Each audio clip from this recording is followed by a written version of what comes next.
El tema de esta mañana para esta sección última de este capítulo de Romanos es: solo Dios es el único grande.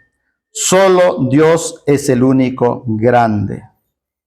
Y antes de leer esos versos del 33 al 36, me gustaría brevemente repasarles desde el capítulo 9, porque esta es la conclusión que Pablo está haciendo al final del capítulo 11.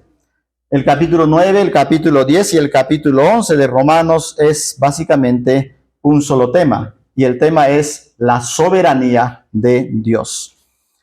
Seguramente la pregunta que rondaría en las mentes de muchas personas en aquellos días, en los días de Pablo, era Las personas pensaban que, ¿qué pasó con los planes de Dios? Alguna vez en el pasado, pues Dios escogió a Abraham, Dios escogió a Isaac, Dios escogió a Jacob. ¿Y qué fue de su pueblo? ¿Qué ha sido de su pueblo? ¿Su plan habrá fracasado? ¿Será que Dios se olvidó de su pueblo? ¿Qué ha sido de su pueblo? Y seguramente esa pregunta estaría alimentada aún más cuando muchos judíos pensaban que, muchos judíos cristianos pensaban que sus compatriotas habían endurecido terriblemente sus corazones, a tal grado que ese endurecimiento llegó a un extremo hasta acusar a Jesús de muchas cosas que no eran ciertas. Ese endurecimiento les llevó a muchas personas, a judíos en este caso, religiosos, conocedores del Antiguo Testamento incluso, a decir que Jesús estaba realizando los milagros por el poder de Belcebú, es decir, por el poder del diablo, y así lo iban acusando, y finalmente acusaban a Jesús diciendo que tú eres un falso Mesías, un falso profeta, y por lo tanto no eres el Hijo de Dios, y por lo tanto te vamos a presentarte ante Pilato y que él te crucifique. Y así fue.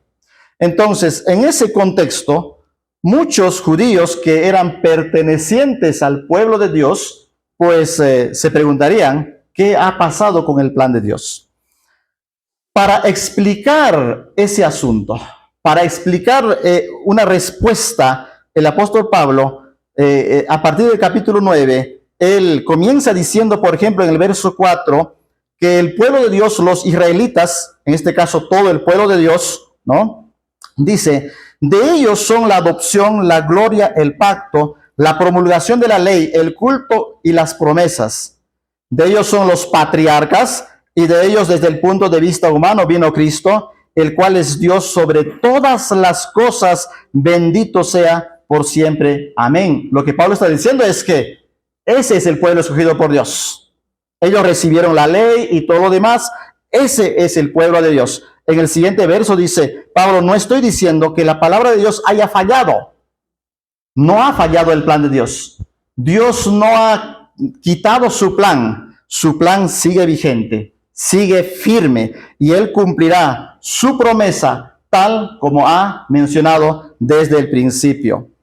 Y un poco más adelante, es interesante, en el verso 11, Pablo dice que el propósito de Dios no está basado en las obras, sino en el que llama. En otras palabras, la salvación no consiste en hacer buenas obras. Nosotros no nos ganamos la salvación, sino que la salvación es básicamente producto de aquel que nos llamó, y ese es Dios. Y dice en el verso siguiente, Dios llamó de acuerdo a su soberana voluntad a Jacob y rechazó a Esaú. Alguien cuando escucha eso podría decirle, ¿cómo es que Dios podría amar a uno y rechazar al otro? Pues la respuesta que Dios da a esa pregunta por medio de Pablo es tendré misericordia del que yo quiera y me compadeceré del que yo quiera.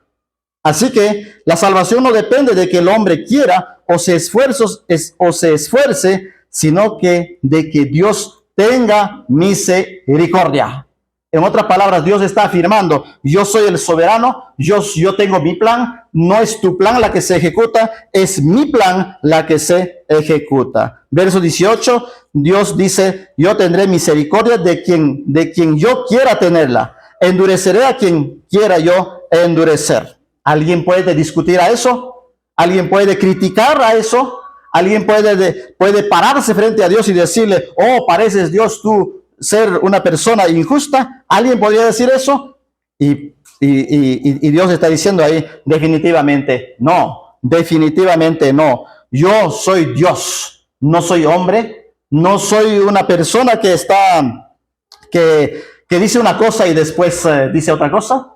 Yo soy el Dios, el único soberano. Yo soy el Dios. Y eso es lo que Pablo está declarando claramente en ese capítulo 9. La grandeza, la soberanía de Dios. Y cuando vamos al capítulo 10, el apóstol Pablo continúa en esa misma disertación. Por ejemplo, en el capítulo 10 comienza diciendo que toda persona, no importando si es judío o gentil, no importando, pues toda persona que invoca el nombre del Señor será salvo. Verso 11 dice, todo aquel que cree en Cristo no será defraudado. Siguiente versículo dice, porque no hay diferencia entre el judío y el que no lo es, pues el mismo que es Señor de todos es rico para con todos los que lo invocan, porque todo el que invoque el nombre del Señor será salvo. Y Pablo está diciendo claramente, pues no importa en qué lugar estés, no importa si eres judío o no lo eres, pues si tú reconoces que Jesucristo es el Señor, serás salvo. En ese mismo sentido, cuando llegamos al capítulo 11, Pablo comienza con esa pregunta. Él dice, pregunto, ¿acaso Dios desechó a su pueblo? Aquel pueblo que él ha escogido, aquel pueblo que él había predestinado. ¿Acaso Dios desechó a su pueblo? Y la respuesta es, de ninguna manera. A aquellos que Dios ha conocido desde la eternidad, a aquellos que Dios ha elegido desde la eternidad, pues los salvará. Esa es su palabra. Ese es el Dios que Pablo está presentándonos. Ese pueblo que Dios ha conocido es el pueblo que no ha doblado rodilla a los ídolos, como dice ahí en el verso 4. Y luego el apóstol Pablo hace una aclaración y dice en el verso 5, por si acaso, no toda la descendencia de Abraham es salvado. Solamente el remanente escogido por gracia es la que será salvada. Y eso otra vez Pablo está afirmando, pues Dios es Dios. Él es el único soberano. Y cuando llegamos un poco más adelante en el capítulo 11, pues Pablo está explicando cómo es que ese pueblo de Israel que se había dividido en dos, en el norte y en el sur, israelitas y judíos, pues finalmente serán restaurados. ¿Recuerdan de la raíz que es Abraham, Isaac y Jacob? Algunos judíos que han endurecido sus corazones habían sido desgajadas, ¿no? Las ramas habían sido desgajadas, pero Dios en su misericordia, en algún momento, también esas ramas naturales los volvería a injertar otra vez en el árbol del olivo. Aquellas, de igual modo, aquellas ramas del norte que habían sido desechadas y que habían crecido ya como una maleza, ¿no? Que habían crecido como olivo silvestre, esas ramas también volverán a ser traídas y otra vez injertadas en el verdadero olivo, cuyas raíces Abraham, Isaac y Jacob. ¡Wow! ¡Qué tremendo! Lo que Pablo está queriendo demostrar con eso es que es el plan de Dios la que se cumple, no el plan de los hombres. Para nosotros podría parecer que algo está marchando mal, o algo no está saliendo tan bien, pero Pablo está diciendo, no es tu plan, es el plan de Dios. Por eso en el verso 25 del capítulo 11 que explicamos, dice, este es un gran misterio. ¿Y cuál es el misterio? El misterio es que Dios tiene un plan y Él salvará a todo su pueblo, sean judíos, sean gentiles, Él salvará. Él los recogerá de todas partes en el mundo y los salvará. Y finalmente dice en el verso 26, de esa manera todo Israel será salvo. ¡Wow! Eso es tremendo. Ahora, Al disertar todas estas cosas el apóstol Pablo, que rápidamente estoy haciendo las conclusiones o el resumen de estos 3 capítulos, al finalizar, ¿cómo llega el apóstol Pablo? ¿Cómo concluye toda esta disertación magnífica? Verso 33, y ahí nos ubicamos. En el verso 33 al verso 36, el apóstol Pablo termina toda esta disertación, toda esta maravillosa disertación del plan de Dios con estas palabras. Qué profundas son las riquezas de la sabiduría y el conocimiento de Dios. Cuán incomprensibles son sus juicios e inescrutables sus caminos. Otra vez leámoslo porque está entre signos de admiración. Pablo irrumpe en júbilo y dice, qué profundas son las riquezas de la sabiduría y del conocimiento de Dios, cuán incomprensibles son sus juicios e inescrutables sus caminos. Porque ¿quién ha entendido la mente del Señor? ¿O quién ha sido su consejero? ¿O quién le dio a él primero para que él tenga que devolverlo? Ciertamente, todas las cosas son de él, por él y para él. A él sea la gloria por siempre. Amén. Esta es la conclusión final del apóstol Pablo. Y esta es una conclusión magnífica porque esta conclusión nos recuerda rápidamente una cosa, que todo está centrado en Dios, no en el hombre. Todo está centrado en Dios, no en el hombre. Qué irónico pensar en estos tiempos que en muchos púlpitos parece que el hombre parece ser más grande, ¿cierto? Que el predicador ya no encuentra ya un título porque algunos se ponen, soy apóstol, soy profeta, soy reverendo, etcétera. Ya no encuentran qué título más ponerse, ¿no? El hombre quiere ser grande. El hombre quiere exaltarse a sí mismo, enaltecerse a sí mismo. Pero cuando vamos al texto bíblico, Dios es el único exaltado. Él es el único que debe ser adorado. Él es el único, ¿no? Él es el único. Cuando leemos, por ejemplo, no vamos a leerlo ahora, pero si leemos Isaías capítulo 6, el autor de esta profecía, Isaías, él observa que Dios está sentado en su trono de gloria. Él está sentado en su trono de gloria. Él es el único que juzga el mundo, que juzga las naciones. Él es el único grande. Él es el único grande. El pastor John Piper, escribiendo de estos versos, él hace un comentario y dice, la grandeza y la gloria de Dios son relevantes, es lo máximo. No importa si las encuestas en este mundo arrojen una lista de necesidades que no incluya la grandeza suprema del Dios soberano de gracia. La grandeza y la gloria de Dios es la necesidad más profunda que toda criatura debe conocer. Debemos tener hambre del conocimiento de Dios. En otras palabras, Pablo está diciendo, solo Dios debe ser exaltado. Solo Él debe ser exaltado. Lo mismo Pablo está repitiendo en estos versos finales de Romanos 11. Pablo está exaltando cómo Dios ha diseñado y cómo Él está controlando soberanamente toda la historia de la salvación. Todo está en sus benditas y soberanas manos. Todo está en Él, todo está en Él. Eso es lo que Pablo está exaltando y resaltando en este punto. Cuando Pablo escribió esta parte de la última parte de Romanos 11:33, él no es que estaba sentado en algún asiento, en algún lugar y simplemente estaba inspirándose a sí mismo. Él basó estas palabras en el Antiguo Testamento.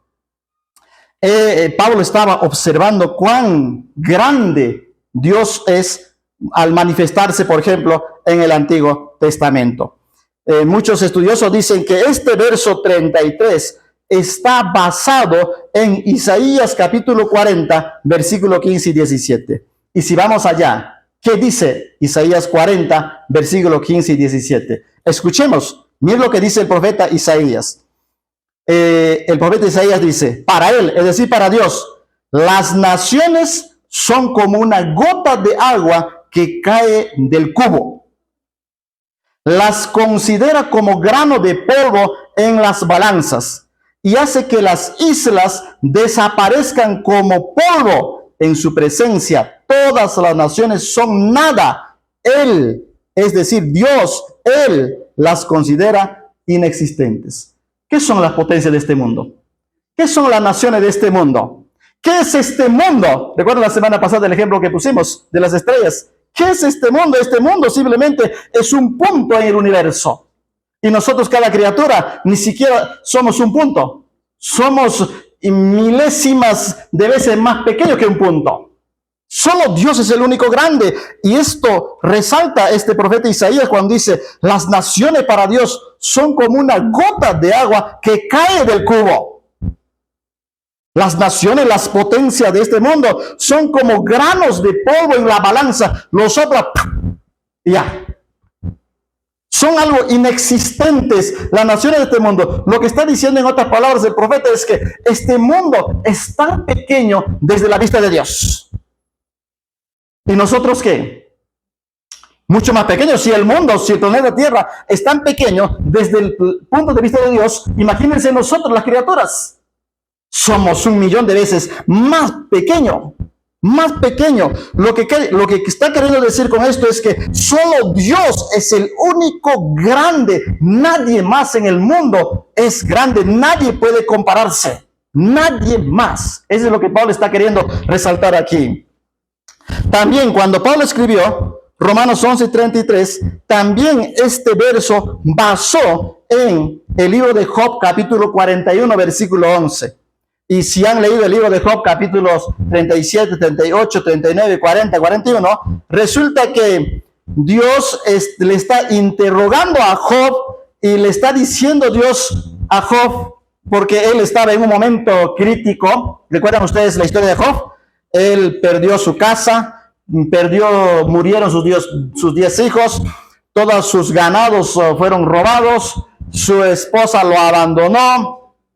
Además, encima tiene una lepra desde la cabeza hasta los pies. En el capítulo 4 dice que el cuero de su pellejo está pegado a su hueso, o sea que ya está totalmente desahuciado, está ya para morirse. Y seguramente en ese contexto, Job estaría de alguna manera pensando y tratando de acusar a Dios. ¿Por qué? Seguramente Job estaría tratando de hacerse esa pregunta. ¿Por qué, Señor, me pasa esto? ¿Por qué tengo que perder mis bienes? ¿Por qué tengo que perder a mis hijos? ¿Por qué tengo que estar enfermo? ¿Por qué y por qué? Eso es una forma de acusación a Dios, como queriendo explicaciones de Dios.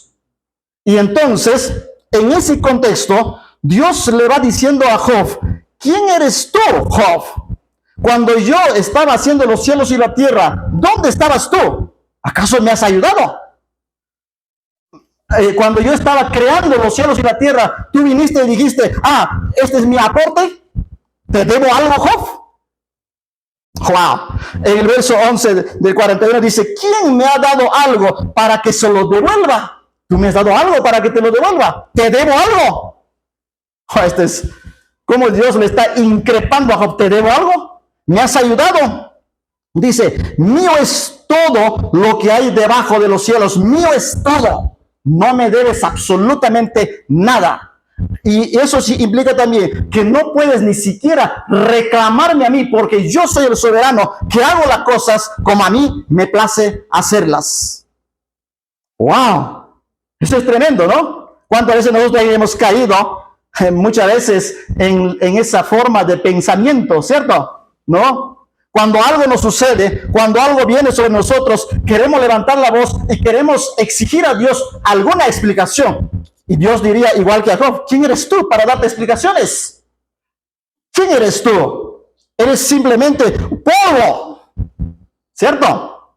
Y finalmente cuando Job entendió la mente de Dios, cuando entendió lo que Dios le estaba diciendo, Job responde en el capítulo 42, el verso 2, y Job le dice esto a Dios: yo sé bien que todo lo puedes. No hay nada que tú no puedas realizar.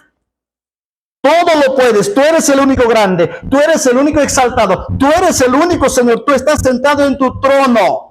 Mientras en este mundo pueden pasarnos una cosa, otra cosa, tragedias, dolores, enfermedades, lo que sea, tú sigues sentado en tu trono. Tú eres el Señor. Así debe ser nuestro reconocimiento a Dios, ¿cierto? Tú eres el Señor.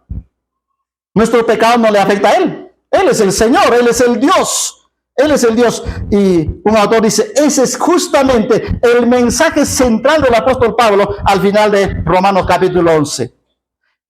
Puesto que Dios es mucho más grande de lo que puedes comprender y el hombre no lo es, entonces nos queda humillarnos ante Dios y adorarlo. Y adorarlo. Eso es lo que nos queda. Este reconocimiento traerá consuelo y restauración a nuestra alma. Reconocer que solo Dios es el único grande, eso te traerá consuelo a nuestra alma. Muy bien. Por lo menos en los versos 33 al 36 hay por lo menos dos cosas importantes que Pablo está señalando en esta sección final. Dos cosas. Primero, Pablo afirma con suma claridad que Dios es infinitamente más grande de lo que nuestra mente puede abarcar. Él es infinitamente más grande de lo que nosotros incluso podemos imaginarnos. ¿Alguna vez te has imaginado el cielo? ¿Qué tan hermoso sería? ¿Alguna vez tuviste un sueño tan hermosísimo? Te encontrabas en medio de, no sé, caminando por unas praderas verde, de pasto verde, lleno de flores. ¿Te has soñado alguna vez? Saben, quiero decirles, ni ese sueño, por más hermoso que sea, o esa fotografía que a veces aparece en nuestros celulares de esas praderas de Suiza, agua cristalina, las ovejas paciendo, las vacas comiendo, o no sé, hermosísimos lugares llenos de flores. Eso ni siquiera es el 0.01% de lo que Dios tiene preparado. No es absolutamente nada. Miren lo que dice el verso 33. Qué profundas son las riquezas de la sabiduría, del conocimiento de Dios. Cuán incomprensibles son sus juicios, inescrutables sus caminos. Wow, esto es tremendo. No podemos sondear a Dios del todo. No podemos conocerlo a Dios del todo. Todo lo que sabemos y conocemos de Dios es por su palabra revelada. Más allá de lo que no está revelado, no conocemos. Y Él nos sorprenderá cuando estemos allá. Mire, eso es lo que Pablo está diciendo.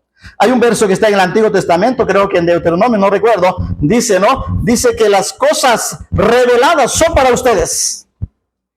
Para que ustedes lo entiendan, para que su pueblo entendamos. Las cosas reveladas son para ustedes, pero Dios dice también en su palabra, las cosas no reveladas son mías. Hay cosas no reveladas. Y Él se reserva. Y Él es el soberano, ¿no? ¡Qué tremendo! Esto significa que no hay lugar para cuestionamientos. No hay lugar para decir a Dios, oh, tú eres injusto, Señor. Tú, mira, tanta maldad en el mundo existe. Tú eres injusto. No hay lugar. Él es el único Dios. Él hace las cosas como Él quiere. En todos los versículos anteriores que hemos visto, una y otra vez Dios repite diciendo que Él ha endurecido, por ejemplo, parcialmente a los judíos.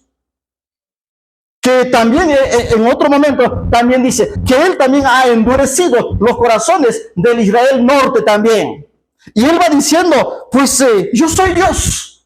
Por un tiempo endurezco y por un tiempo hablando yo soy. Pero mi plan será cumplirse. No hay lugar a reclamos, no hay lugar a críticas. Yo soy el Dios. Eso es lo que Pablo está mostrándonos aquí. Él es el único Dios. Un autor dice, esto lo que está diciendo Pablo es que está diciendo que Dios es el Dios incomprensible para la mente humana.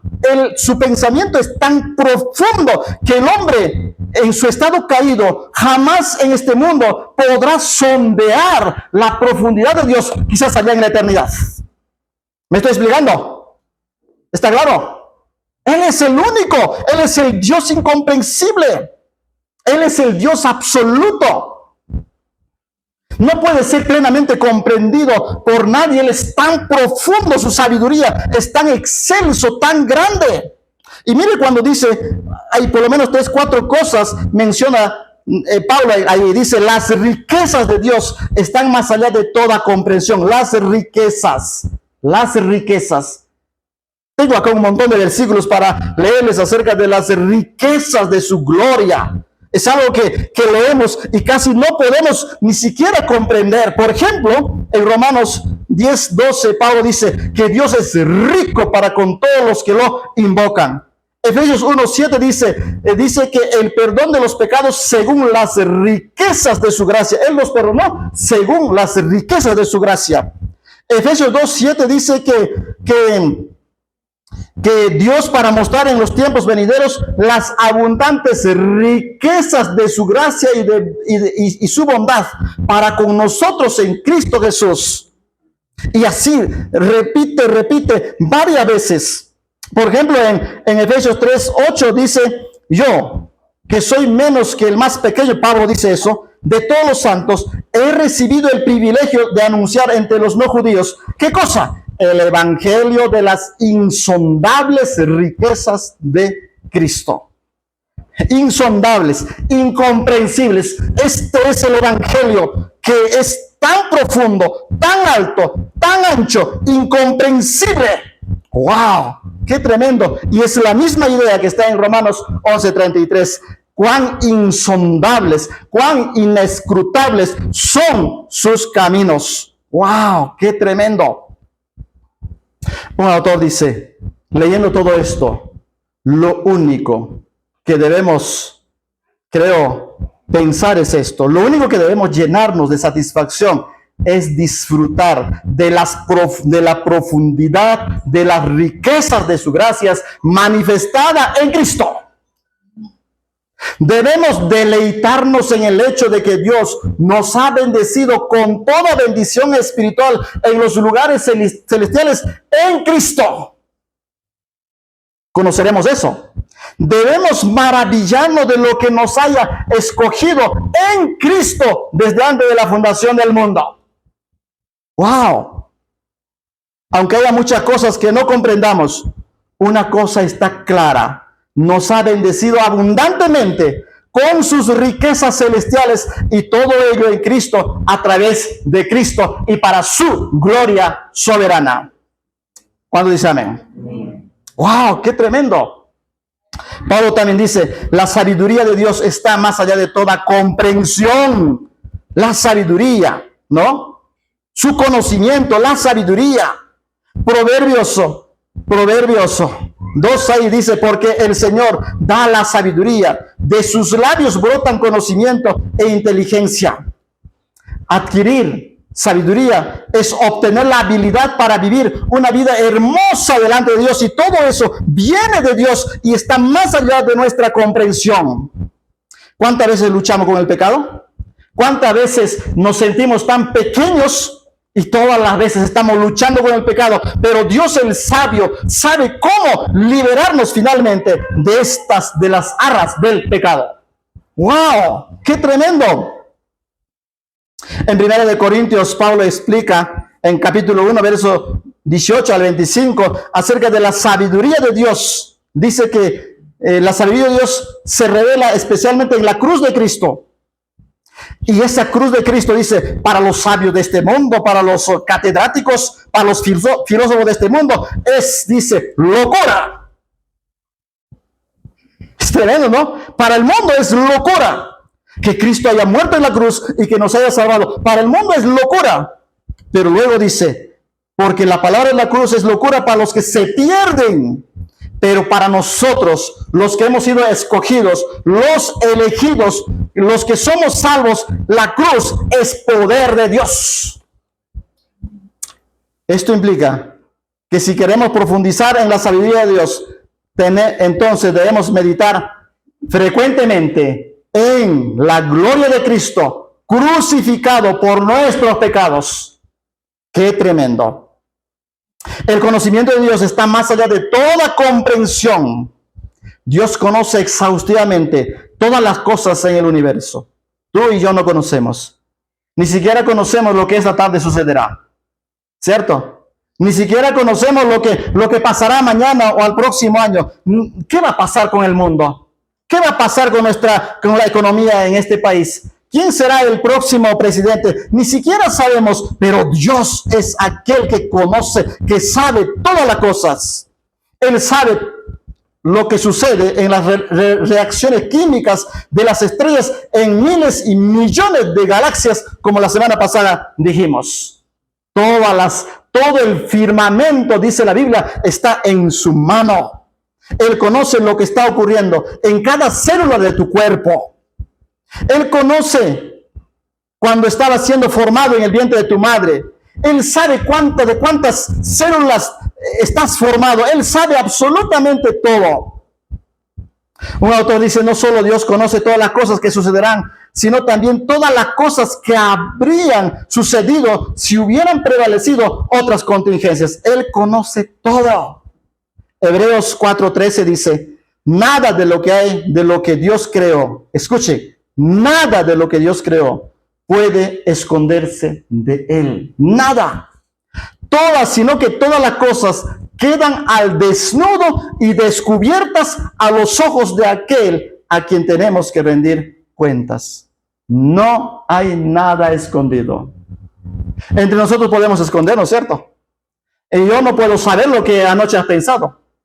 Yo no puedo saber quizás tus planes, pero Dios sí lo conoce. Y es más, tú ni siquiera has pensado qué vas a hacer el próximo año, quizás. Con exactitud ni siquiera entiendes, ni siquiera sabes lo que vas a hacer el próximo año, como este día. ¿Hoy día qué es?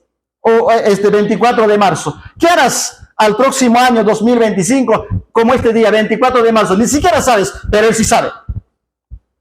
Él es el que conoce todo. Eso dice, nadie puede esconderse de Él. Todos delante de Él están como desnudos, descubiertas a los ojos de aquel a quien tenemos que rendir cuentas. El conocimiento de Dios, exhaustivo que Dios tiene de nosotros, dice un autor, es aterrador, pero al mismo tiempo es reconfortante. Es aterrador porque no podemos ocultarle absolutamente nada. Así que debemos temer, ¿cierto? Debemos temer. ¿Qué puedes ocultarle a Dios? Ni tus pensamientos están ocultos.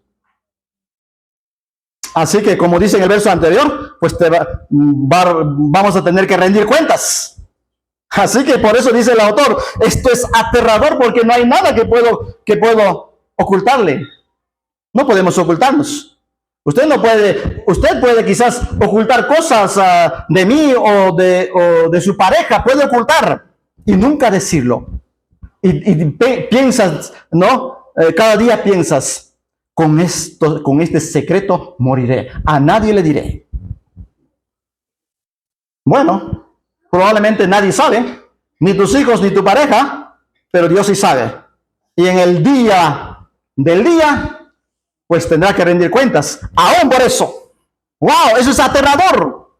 Números 32:23 dice, ten por seguro que tu pecado te alcanzará. ¡Wow! ¡Qué tremendo! ¿Recuerdan una historia que ustedes saben? Cuando Dios le dijo a Abraham estaba de 100 años, ya muy viejito, ¿no? Probablemente ya arrugadito. Y entonces Dios le aparece a Abraham y le dice, Abraham, pues yo cumpliré mi promesa que te hice hace 25 años atrás. Yo cumpliré mi promesa. Y mi promesa es que tú tendrás un hijo de tu esposa, Sara. Y Sara en ese momento tenía 90 años. Ya una mujer fuera de concebir hijos.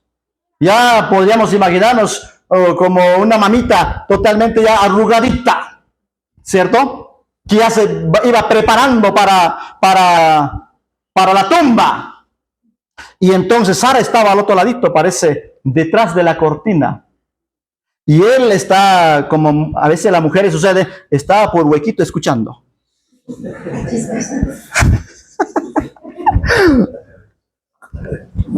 Eso dice la Biblia, no, eso dice. Estaban ahí con su orejita bien ahí, atenta. Y Dios le dice a Abraham, Abraham, tú tendrás un hijo, al próximo año volveré como estos días y tú estarás cargando un bebé. Y dice que Sara se rió, ¿cierto? Y Dios le increpa a Sara, dice, ¿por qué te ríes, Sara? No, Señor, yo no me he reído, todavía dice. Lo que quiero decir es esto. En esa conversación, Dios le dice a Sara, ¿hay algo demasiado difícil para mí? O sea, lo que está queriendo es, no, yo sé todo. ¿Por qué dices, yo no me he reído? ¿Por qué no eres más bien sincera?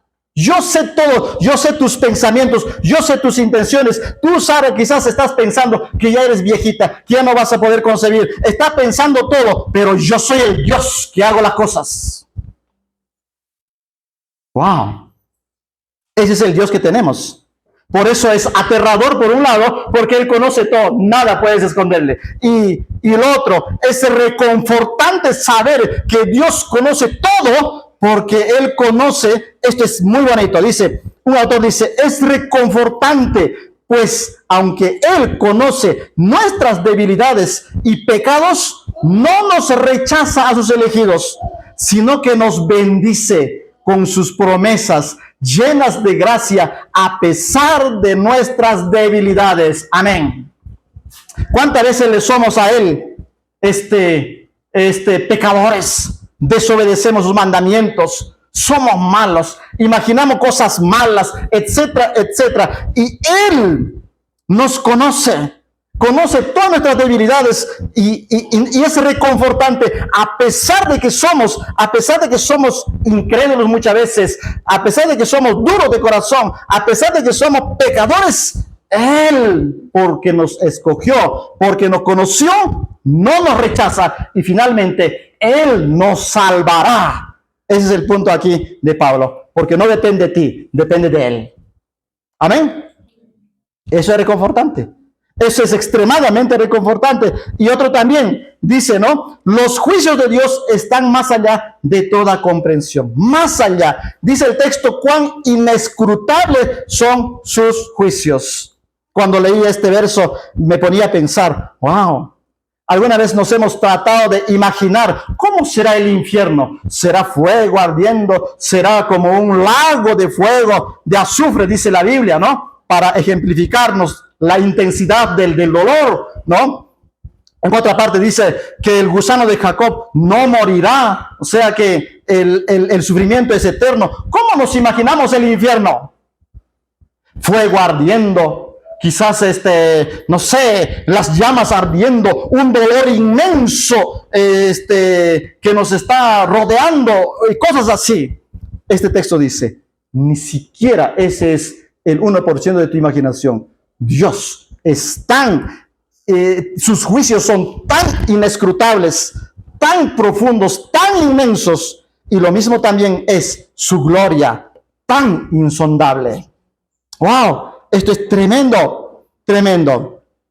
Los caminos de Dios están más allá de toda comprensión, de toda comprensión. Ustedes saben, Isaías 55:8, muy conocido, dice Dios, mis pensamientos no son vuestros pensamientos, ni vuestros caminos mis caminos. Como son más altos los cielos que la tierra, así son mis caminos más altos que vuestros caminos, y mis pensamientos más que vuestros pensamientos. ¡Wow! ¿No podemos nosotros igualarnos a Dios? ¿No podemos sondear las profundidades de Dios?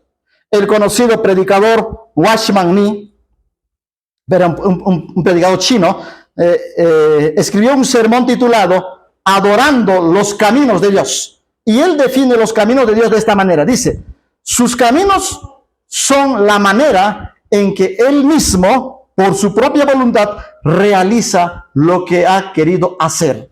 Esto incluye que Dios escoja a Isaac, el hijo de la promesa, pero rechace a Ismael, el primogénito de Abraham, a través de Agar.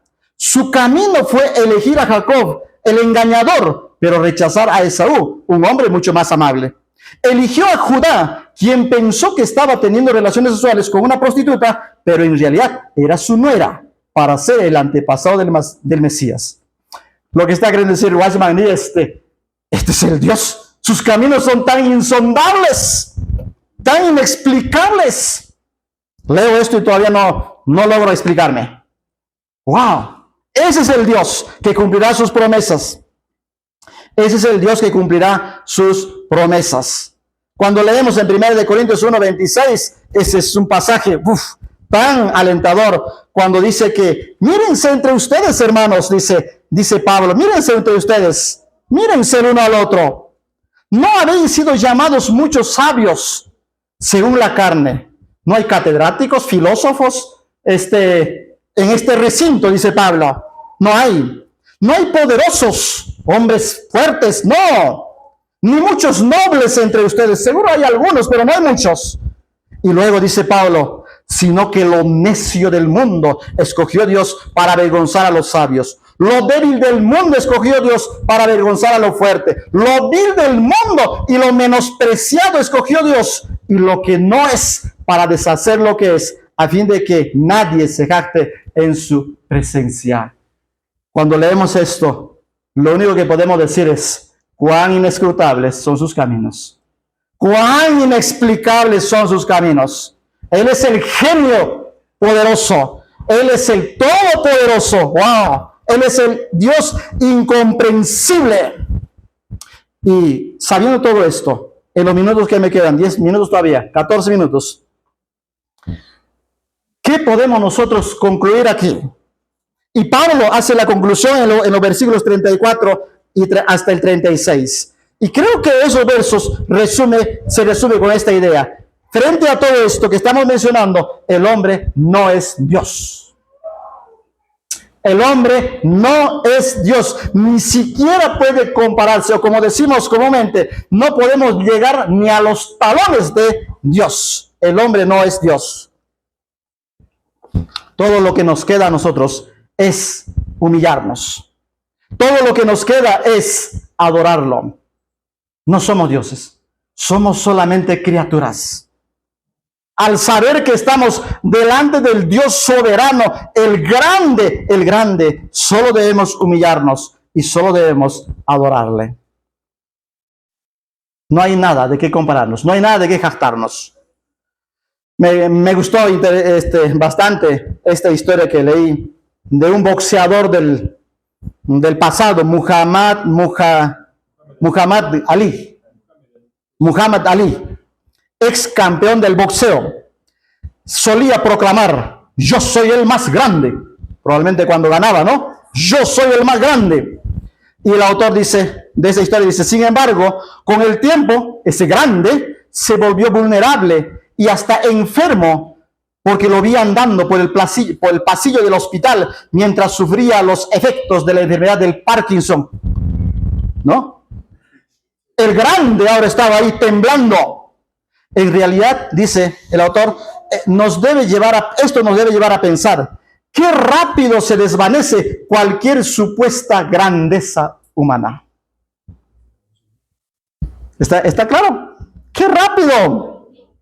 En otra parte de esa historia que leí dice, podemos recordar otra historia de Muhammad Ali, ¿no? Dice que él había subido al avión en un vuelo comercial. Justo antes del despegue, la azafata se acercó y le dijo: Ali, señor Ali, por favor, abróchese el cinturón de seguridad. Por todo lo que han viajado en avión, todos tienen que estar abrochados, ¿cierto? Entonces, amablemente, la azafata le dice: abróchese el cinturón. Y Ali le contestó: Superman no necesita cinturón de seguridad. Y la azafata replicó: Superman tampoco necesita ningún avión.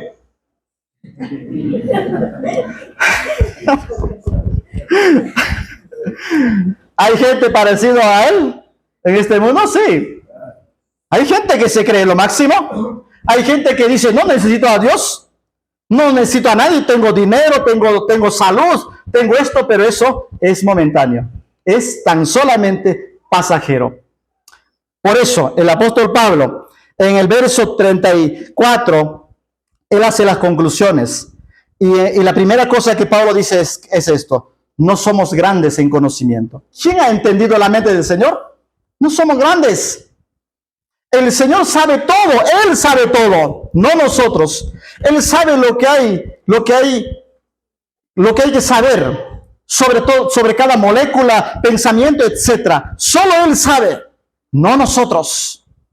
Jesús dijo que Él sabe incluso cuántos cabellos tenemos en la cabeza. Él sabe incluso cuántos gorriones murieron esta mañana. Él sabe completamente. Él sabe cuando viniste de tu casa a pie, a cuántas hormigas pisaste y dejaste tuerto. Sabe perfectamente. Tú ni siquiera sabes eso. No sabemos, pero Él sabe, ¿no? Él solo sabe todo lo que pasa y todo lo que pasará. Él es el Dios soberano. Él sabe todo. Wow. Él es el único que sabe. Por eso debemos adorarlo. Por eso debemos exaltarlo solamente a Él, ¿no? Solamente a Él. Otro, no somos grandes en sabiduría. ¿O quién ha sido su consejero? ¿Tú has participado aconsejándole a Dios? Muchos los cristianos, cuando no conocemos nuestras Biblias, queremos aconsejar a Dios. Oh Señor, mi abuelita está tan mal de salud, oh Señor, por favor, sánalo, decreto que lo sanes. ¿Quién te crees? Diría Dios, gusano de Jacob. ¿Cierto? ¿Quién te crees? Todo lo que podemos decirle a Dios, es Señor, que se haga tu voluntad. ¿Cierto? Descansamos en tu soberana voluntad. Si tú quieres sanarlo, sánalo, que se haga tu voluntad. Que no se haga lo que yo pienso, que no se haga lo que yo quiero, que se haga tu voluntad. Eso es todo lo que podemos hacer. Él es el único sabio. Nosotros no podemos darle consejos a Dios. Él es el todopoderoso. Él es el único. Otro, no somos grandes en riquezas. Dice el texto, ¿o quién le dio a él primero para que él tenga que devolverlo? ¿Recuerden de Job que hemos leído? A Job le dice Dios, ¿me has ayudado cuando estaba creando este mundo? ¿Me has ayudado? Por lo menos una piedra has colocado para decir, ¿este es mi aporte? No, absolutamente no. Si leen ustedes ese pasaje de Job 38, 39, 40, hay como 30, 40 preguntas que Dios le hace a Job y le dice, no, me recuerdo unas preguntas cuando le dice, Job, ¿dónde estabas tú cuando yo estaba creando este mundo? ¿Dónde estabas tú cuando yo estaba creando a todos los animales? ¿Dónde estabas tú cuando el alce estaba pariendo? Ni siquiera apareciste para ayudarlo. ¿Dónde estabas tú cuando las escarchas cayeron en las alturas y estaban colgados y ni siquiera tú colaboraste en algo? ¿Dónde estabas tú? Y yo puedo imaginarme que Job, escuchando la palabra de Dios, estaría cada vez más chiquito. Ya, ay, no, Señor, por favor, ya no digas más, no digas más, no digas más, no digas más. ¿Sí o no? Él es el único. Él es el único Dios. Eso es lo que nos está mostrando aquí. Esta historia es muy bonita. Lo saqué de esta historia del siglo XX, del doctor Torrey.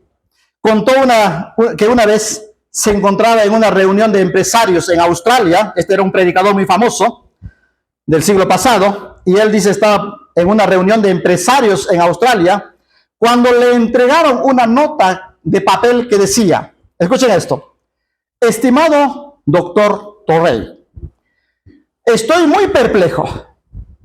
He estado orando durante mucho tiempo por algo que estoy seguro que es conforme a la voluntad de Dios, pero no lo consigo. He sido miembro de la iglesia presbiteriana durante 30 años y he tratado de ser coherente todo ese tiempo. He sido superintendente de la escuela dominical durante 28 años y anciano principal de la iglesia durante 20 años. Y sin embargo, Dios no contesta mi oración y no puedo entenderla. Señor Torrey, ¿me lo puede explicar? ¿Qué creen que le respondió el predicador?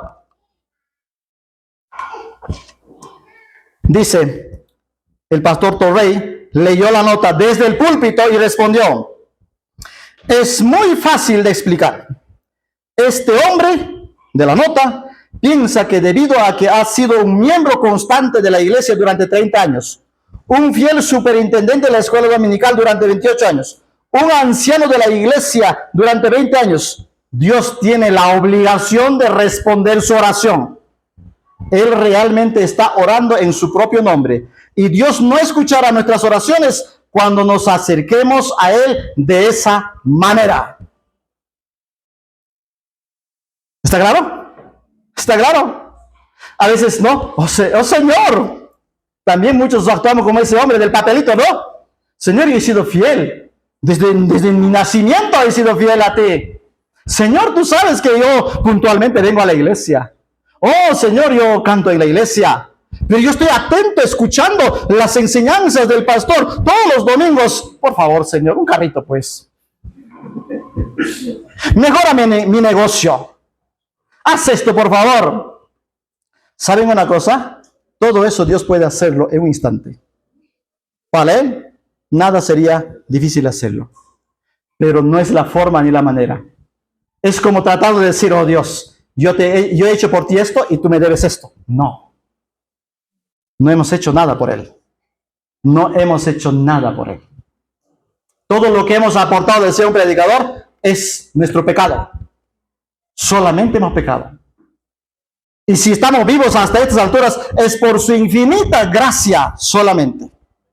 Debemos, dice un autor, debemos más bien nosotros venir ante Dios no diciendo, oh Señor, dame esto, oh Señor, dame esto, yo he hecho por ti esto, yo he hecho esto. No, debemos venir a Él vacíos, como pobres y necesitados, como María, que exclama en Lucas 1:53, a los hambrientos colmó de bienes y despidió a los ricos con las manos vacías. Esto implica que si venimos a Dios como ricos, creídos, como altaneros, oh Señor, me debes esto, me tienes que dar esto, seremos despedidos con las manos vacías. Pero si venimos a Dios como pobres y necesitados, que solo esperan misericordia, nos iremos ricos y seremos bendecidos. ¿Cuánto dicen amén? ¿Se entiende? Es claro, es claro. Esto nos debe llevarnos a humillarnos cada vez más y a adorarlo a Dios. Por eso el verso 36 concluye con estas palabras. Pablo dice, ciertamente, todas las cosas son de Él y por Él y para Él. A Él sea la gloria por siempre, por los siglos y de los siglos. Amén. A Él sea toda la gloria. Dios es la fuente, Dios es el sustentador, Dios es el fin legítimo de todo lo que existe. Él sea completamente exaltado. Todas las cosas vienen de Él, todo es para Él, toda la gloria sea para Él. Esta enseñanza nos ayuda a pensar en la inmensa misericordia de Dios para con nosotros. No somos grandes, no podemos vanagloriarnos, no le debemos nada a Dios. Dios solo hace por su soberana voluntad como Él quiere hacerlo. A Él sea toda la gloria. Amén.